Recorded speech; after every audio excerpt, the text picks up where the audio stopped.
2026 চনত মেট্ৰিক পৰীক্ষাত বহিব হিমন্ত বিশ্ব শৰ্মা। তাৰ মানে মই টেষ্ট পাছ কৰিলো, তেতিয়া 26ত মেট্ৰিক দিব পাৰিম। ঠিক আছে, এতিয়া টেষ্ট পৰীক্ষা দিবলৈ সাজু হৈছে হিমন্ত বিশ্ব শৰ্মা। টেষ্ট পৰীক্ষা পাছ কৰিলেই ভালকৈ দিব পাৰিব মেট্ৰিক পৰীক্ষা। এই ইলেকশ্যনটো মোৰ কাৰণে বাছনি পৰীক্ষা, বাছনি পাছ কৰিলেহে মেট্ৰিক দিব পাৰিম। 2026 চনত মেট্ৰিক পৰীক্ষা দিবলৈ আশীৰ্বাদ বিচাৰিছে এতিয়া হিমন্ত বিশ্ব শৰ্মাই। এইবাৰ পঞ্চায়ত নিৰ্বাচনক টেষ্ট পৰীক্ষাৰ লগত তুলনা কৰিলে হিমন্ত বিশ্ব শৰ্মাই। এইবাৰ যদি পঞ্চায়তত বিজেপি জয়ী হয় তেনেহ'লে মই টেষ্ট পৰীক্ষাত পাছ কৰিম। আপোনালোকে যদি এই ইলেকশ্যনত বিজেপিক জিকাই দিয়ে, তাৰমানে মই টেষ্ট পাছ কৰিলো, তেতিয়া 26ত মেট্ৰিক দিব পাৰিম। ঠিক আছে, এই মন্তব্য ৰাজ্যৰ মুখ্যমন্ত্ৰী হিমন্ত বিশ্ব শৰ্মাৰ।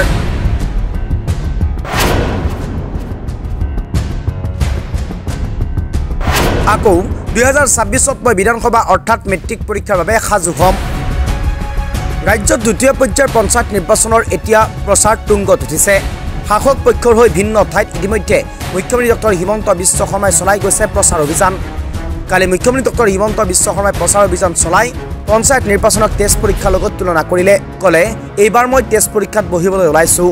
এই টেষ্ট পৰীক্ষাত যদিহে ৰিজাল্ট ভাল হয় অৰ্থাৎ জয়ী হয় বিজেপি, তেনেহ'লে মই 2026 চনত মেট্ৰিক পৰীক্ষাত বহিম। আৰু মেট্ৰিক পৰীক্ষাত বহি ভাল ৰিজাল্ট কৰিবলৈ আপোনালোকৰ আশীৰ্বাদৰ প্ৰয়োজন, আৰু সেইবাবে আপোনালোকৰ আশীৰ্বাদ বিচাৰিছোঁ। এনেদৰে মন্তব্য কৰিলে মুখ্যমন্ত্ৰী ডক্টৰ হিমন্ত বিশ্ব শৰ্মাই। এক প্ৰকাৰ যেন 26ৰ বিধানসভা নিৰ্বাচনৰ আওপকীয়াকৈ আৰম্ভই কৰিলে হিমন্ত বিশ্ব শৰ্মাই। আনহাতে বৰ্তমান অসমখন যে এক প্ৰকাৰ শান্তিৰ অসম, সেই কথাও বুজাব চেষ্টা কৰিলে হিমন্ত বিশ্ব শৰ্মাই। ক'লে, এতিয়া অসমত শান্তিৰ পৰিৱেশ ঘূৰি আহিছে, শান্তিৰ দ্বীপলৈ ৰূপান্তৰ হ'ল অসম। 40 বছৰত কংগ্ৰেছে নকৰা কাম 4 বছৰত কৰিলোঁ, এতিয়া মাত্ৰ মেট্ৰিক পৰীক্ষাৰ বাবে আশীৰ্বাদ দিয়ক। এনেদৰে নিৰ্বাচনী প্ৰচাৰ সভা চলাই থকাৰ মাজতে মুখ্যমন্ত্ৰী ডক্টৰ হিমন্ত বিশ্ব শৰ্মাই ৰাজ্যক উদ্দেশ্যে আহ্বান জনালে। মেট্ৰিক পৰীক্ষাৰ বাবে আশীৰ্বাদো বিচাৰিলে হিমন্ত বিশ্ব শৰ্মাই। সমষ্টি মানে আপোনালোকৰ মাজত আহি ইলেকশ্যন উঠিব লাগিব। এতিয়া মেট্ৰিক পৰীক্ষা দিয়াৰ আগতে এটা টেষ্ট পৰীক্ষা হয়নে নহয়, বাছনি হয়নে নহয়? এই ইলেকশ্যনটো মোৰ কাৰণে বাছনি পৰীক্ষা, বাছনি পাছ কৰিলেহে মেট্ৰিক দিব পাৰিম। গতিকে আপোনালোকে যদি এই ইলেকশ্যনত বিজেপিক জিকাই দিয়ে, তাৰমানে মই টেষ্ট পাছ কৰিলো, তেতিয়া 26ত মেট্ৰিক দিব পাৰিম। ঠিক আছে, সেইকাৰণে এইটো মোৰো প্ৰথম ইলেকশ্যন।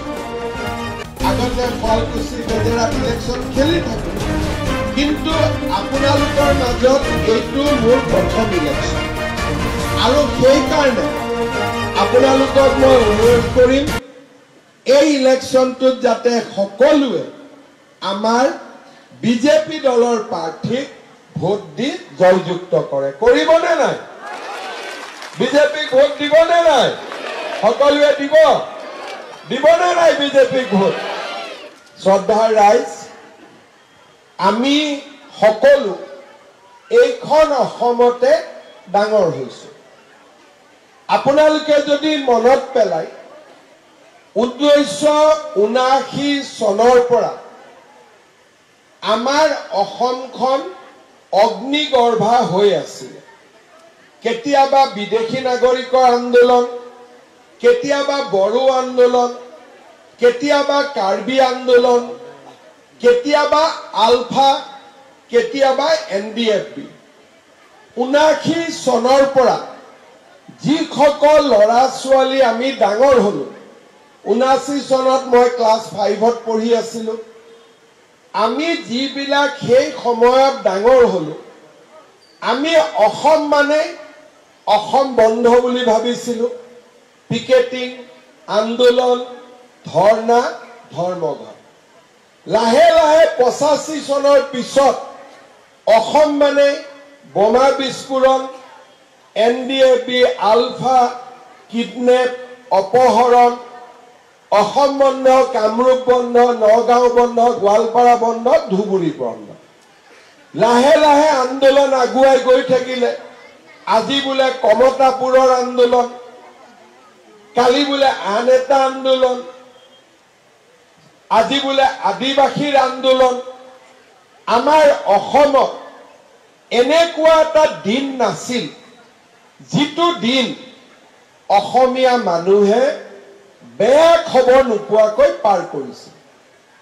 কেতিয়াবা বোলে আলফাৰ ল'ৰা গুলি খাই মৰিলে, তেওঁ অসমীয়া। বোলে আলফাই পুলিচত গুলিয়াই মাৰিলে, তেওঁ অসমীয়া। বোলে বোমা বিস্ফোৰণ হল গুৱাহাটীত, কোন মৰিলে? অসমীয়া মৰিলে। বোমা দিয়াটো কোন আছিলে? অসমীয়া আছিলে। বোলে অসম বন্ধ, শিলগুটি মাৰি গাড়ীৰ আইনা ভাঙিলে, মাৰাটো কোন আছিল? অসমীয়া আছিলে। মাৰ খোৱাটো কোন? অসমীয়া আছিলে। অসমত উদ্যোগ নাহিছিলে। কোনোবা যদি অসম ফুৰিব আহিছিলে, বাধ্যত পৰিহে অসমত আহিছিলে। অসমৰ মানুহে অসমৰ বাহিৰলৈকে ওলাই গৈছিল। এনেকে বহুত দিন চলিল। বহুত ব্যক্তি মুখ্যমন্ত্ৰী হল, মন্ত্ৰী হল, বিধায়ক হল। কোনেও আমি ভবা নাছিলো যে অসমখনৰ কেতিয়াবা পৰিৱৰ্তন হ'ব। 2021 চনত মই অসমৰ মুখ্যমন্ত্ৰী হলো। চকীটো কোনোবা এজন বহিবই লাগিব। মই নবহিলে আন এজন বহিব, আন এজন নবহিলে আন এজন বহিব। যি নহওক আপোনালোকৰ আশীৰ্বাদত মই 21 চনৰ 10 মে তাৰিখে চকীত বহিব। আজি আপোনালোকে কওক, অসম বন্ধৰ নাম শুনে আজি আপোনালোকে? বোমাৰ কথা কিমান দিন আগত বোমা বিস্ফোৰণৰ কথা কৰবাত শুনিছে আপোনালোকে? গুলিকাণ্ড হৈছে, আৰ্মি আহিছে, পুলিচ, CRP, হুলস্থুল। আজি যোৱা 4 বছৰ, যদি 1979 চনৰ পৰা আমি হিচাপ কৰো, যোৱা 4 বছৰ আমাৰ অসমত সম্পূৰ্ণ শান্তি আজি বিৰাজ কৰিছে। বোমা বিস্ফোৰণ নাই, গুলি নাই, কিডনেপিং নাই, অপহৰণ নাই। মোটামুটি আলফাৰ কথাও আমি শুনা নাপাওঁ। NDFB বিলাকেও সাৰেণ্ডাৰ, কাৰ্বি উগ্ৰপন্থীও সাৰেণ্ডাৰ। গুৱাহাটী বাদ দিয়ক, এতিয়া কোকৰাঝাৰৰ দৰে জাগাটো আপোনালোকে নিৰাপদে যাব পাৰে, নিৰাপদে আহিব পাৰে। কোনেও নুসুধে আপুনি অসমীয়া নে বঙালী, বিহাৰী নে বড়ো। আজি 4টা বছৰত প্ৰধানমন্ত্ৰী ডাঙৰীয়া, গৃহমন্ত্ৰী ডাঙৰীয়াৰ আশীৰ্বাদত আজি আমাৰ অসমখন এখন শান্তিৰ দ্বীপলৈ ৰূপান্তৰ হ'ল। আমি নিয়মবিলাক পৰিৱৰ্তন কৰি আছো যাতে দুখীয়া মানুহে কতো কষ্ট নাপায়। কংগ্ৰেছ চৰকাৰৰ দিনত অংগনবাদী চাকৰি এটা ল'বৰ কাৰণেও পইচা দিব লাগিছিল। মাক বাপেকে ল'ৰা ছোৱালীক কয় কলেজত যা, ভাল কৰি পঢ়। ল'ৰাই মাকক কয় পঢ়ি কি লাভ হ'ব, চাকৰি পাম নেকি? বোলে বাবা পঢ়চোন। বোলে পঢ়ি কি লাভ হ'ব, তোৰ পইচা আছে ঘোষ দিবৰ কাৰণে। ল'ৰা ছোৱালী ঘৰতে বিদ্ৰোহী হৈ আছে। পইচা নিদিলেতো চাকৰি নাপায়। আৰু 10 জনে পঢ়ি শুনি বোলে চাকৰিটো নিদিয়ে আলফাত যাম। এনেকুৱা আমাৰ অসমৰ পৰিৱেশ আছে।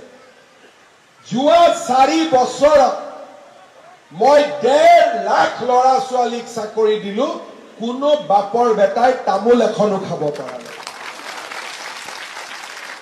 মাত্ৰ 4 বছৰৰ ভিতৰতে যিখন অসমত দুৰ্নীতি নহলে একো কাম নহৈছিল, আজি লাহে লাহে সমাজখনৰ জীৱনলৈ পৰিৱৰ্তন আহিছে। মানুহৰ সমস্যাবিলাক সমাধান হৈছে। এতিয়া অসমত উদ্যোগ আহিব। 7,000 8,000 টকাৰ কাৰণে আমাৰ ল'ৰা ছোৱালী কৰ্ণাটকত যায়, তামিলনাডুত যায়। বোলে কি কৰ? Security guard. কিমান টকা দৰমহা? 8,000। বেমাৰ হলেও চিকিৎসা কৰিব নোৱাৰে, ঘৰলৈকেও টকা পঠাব নোৱাৰে।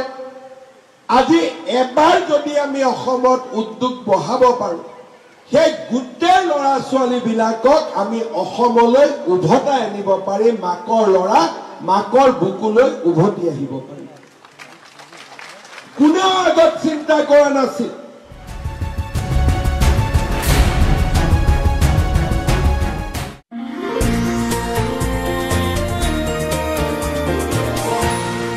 এনিটক্স হুতৰ বিপৰীতে ৰাইজৰ স্বাৰ্থত